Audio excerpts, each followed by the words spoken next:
আজকে রাজনৈতিক অঙ্গনে সবচেয়ে গুরুত্বপূর্ণ ছিল রুহুল কবির রিজভীর বক্তব্য। বিএনপির সিনিয়র যুগ্ম মহাসচিব মানবজমিন কোট করেছে তার যে বক্তব্যটি, অর্থাৎ শিরোনাম করেছে, সেটি হচ্ছে 5ই আগস্টের পর একটি দল ব্যাংক দখল করেছে, অভিযোগ রিজভীর। এই খবরে ব্যাংক দখল এবং লুটপাটের বিষয়টি সামনে এনেছে। 5ই আগস্টের আগে ব্যাংক লুট ও দখল করেছিল আওয়ামী লীগ, আর এরপর ব্যাংক দখল করছে একটি রাজনৈতিক দল বলে অভিযোগ করেছেন বিএনপির সিনিয়র যুগ্ম মহাসচিব রুহুল কবির রিজভী। দর্শক, খুব পরিষ্কার যে জামাতে ইসলামকে লক্ষ্য করেই রুহুল কবির রিজভী এই কথা বলছেন। রোববার রাজধানীর চন্দ্রিমা উদ্যানের সাবেক রাষ্ট্রপতি জিয়াউর রহমানের সমাধিতে শ্রদ্ধা নিবেদন শেষে তিনি এই কথা বলছেন। রিজভী আরও বলছেন যে 16 বছরের নিরবিচ্ছিন্ন আন্দোলনের ফল জুলাই বিপ্লব, অর্থাৎ 16 বছর ধরে যেই নিরবিচ্ছিন্নভাবে আন্দোলন করা হয়েছে তার ফলেই এই বিপ্লব হয়েছে। এই আন্দোলন করতে গিয়ে 97 জন শ্রমজীবী মানুষ নিহত হয়েছেন। তাদের অবদান গোটা জাতিকে, আন্দোলনকে অগ্নিগর্ভ করেছে। কিন্তু অন্তর্বর্তী সরকার দেখি সবক দেয়, আবার দুই রাজনৈতিক দল দেখি তারাও সবক দেয় যে চাঁদাবাজ বিদায় নিয়েছে, আমরা আর কোনো চাঁদাবাজকে দেখতে চাই না। কাকে উদ্দেশ্য করে বলছেন আমরা কি বুঝতে পারি না? অর্থাৎ অন্যরা বিএনপিকে লক্ষ্য করে বলছে, সেটা তিনি বলছেন যে এটা কি আমরা বুঝতে পারি না?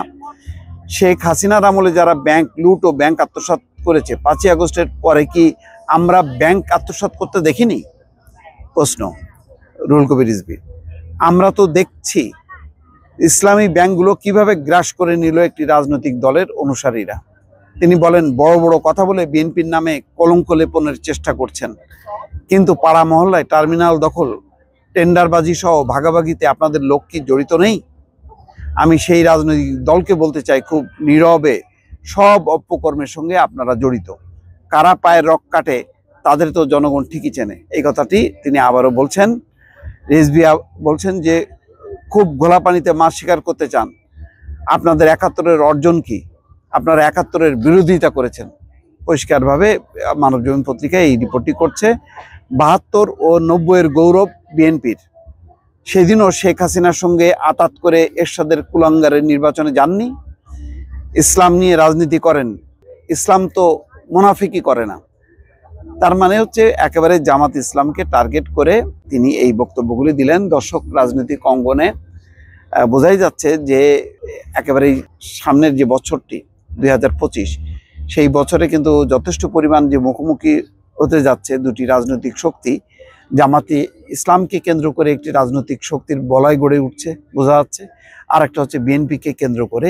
এই দুই রাজনৈতিক যদি পাল্টাপাল্টি অবস্থান হয় এবং সেটা যদি আলাপ আলোচনা বা মতাদর্শগত সংগ্রাম, সেটা ঠিক আছে, কিন্তু যদি সরাসরি সংঘাতে রূপ নেয় তাহলে কিন্তু খুবই দুর্ভাগ্যজনক পরিস্থিতি তৈরি হবে।